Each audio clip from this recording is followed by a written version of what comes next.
God, I love characters with white or light blue hair, man. Anyway, that's not what we are here for right now. This gorgeous looking lady has been name dropped to be Hiyuki, also known as Miko. Now, where have we heard this name before? In 3.1? Yes. In 3.0? Yes. In 2.8? Yes. And if the hints go at the right direction, this character has been in Solar history even before the first ever Lament 10,000 years ago. She is going to be one of the most important characters, and for some reason she looks like this version of Alpha from PGR, and even though I never played PGR, there is no way I haven't seen this character. Almost like PGR players don't spam her pictures 100 times a day. Anyway, let's go straight into who she is, her origin and what she does. Firstly, the term Miko here that is used to describe Hiyuki is more like a title. It means a shrine maiden in Japan, and her outfit resembles a shrine maiden's outfit as well. Now, which region in Wuwa has the biggest connection to Japanese culture? Ashinohara, which is Chisa's hometown. I think I should provide a quick rundown about Ashinohara here before we proceed further. So we know about Huanglong. It consists of 7 cities and Jinzhou is one of them. Rinasita is a region and Raguna and Septimon are also part of it. Likewise, Ashinohara is also a region or a nation, and Honami city from 2.8 was a small part of Ashinohara. Based on the naming structure of Ashinohara characters and their NPCs and the festivities that used to take place before the lament in Honami all resemble Japanese culture. The Phraaxidas overseer assigned to Ashinohara is called Zashiki Warashi, which is a traditional Japanese folk spirit or ghost. Its figure is mostly of a child. Now, the reason of me saying all this is because Hiyuki, the Miko we talked about, is from Ashinohara. That is her origin. The lore from Sakura Quarter in Honami City tells us of a legendary Miko who seems to have existed even before the lament hit Ashinohara or Honami City. We can further confirm the fact that this legendary Miko is indeed Hiyuki by this event that we will play in the next patch. This NPC called Platia is from Honami, and since she is from Honami, she knows about the legendary Miko. We will research about the Miko from Startosh Academy, which is Hiyuki with her Platia, and there is an event related to it, so all of this does confirm Hiyuki to be the same legendary Miko in the legends of Ashinohara. This gets more interesting when this child in the Honami part asks us who is stronger, the Miko or the Sentinel.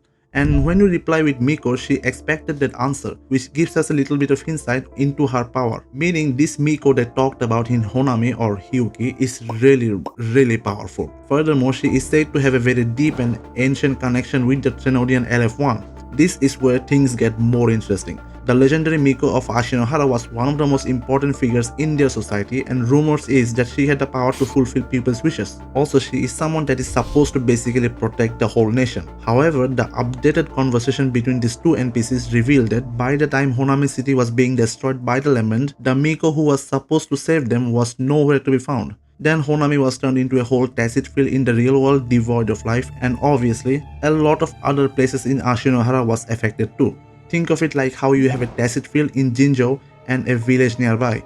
But the question is, why did the Shrine Maiden or the Miko of Ashinohara, who we know as Hiyuki, disappear when her people needed her the most? And why does a prominent figure from Ashinohara have a beef with LF1 who has never left Lahairo because of being sealed behind the Strider Gate?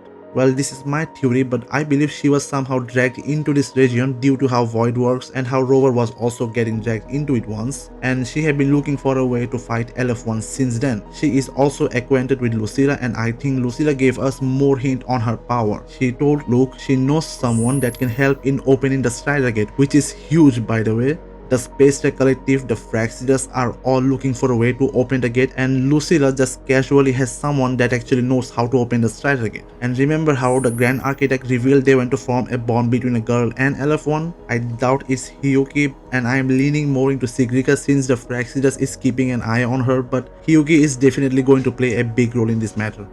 Also, I forgot to mention this, but she also saves people that gets lost in the Frostlands and brings them back to the academy. Now, her connection with Chisa. The theory that Hiyuki is Chisa's mother is so far-fetched, like come on bro. First of all, they did show her mother in this cutscene. She has black hair, and she has also met her parents. They are alive, confirmed by Chisa herself. I met my family. They're alive. Her father and basically most people in Ashinohara do not treat resonators well, and they think of them as an anomaly to the society, just like the new federations. Most of the parents in these two regions would rather have their child leave their home right at the moment they become a resonator. That's how much they hate resonators. Also, I saw many people brought this connection after seeing this protective charm, but this is a common item in shrines similar to Japanese omimori, which works as a protective amulet, and this is not unusual for religious parents to give to the child. Chisa's mother gave this to her when she was a little child. She only became a resonator and overclocked at the age of 15. But all that being said, I refuse to believe she has no connection with Hiyuki. Here are all the possible theories. Hiyuki could be a future version of Chisa, and if for some reason Chisa in the future entered void space and was able to get out of it by her forte, which can cut through space, then she can exist on multiple versions of time at once, cause that's how entering the void space can affect you.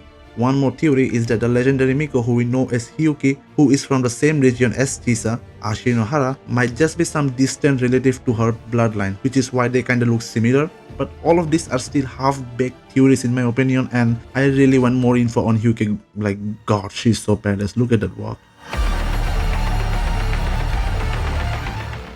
But anyways guys, it was all from me for this video. Please like and share and follow for more I guess. Also, I forgot to say something. Boing.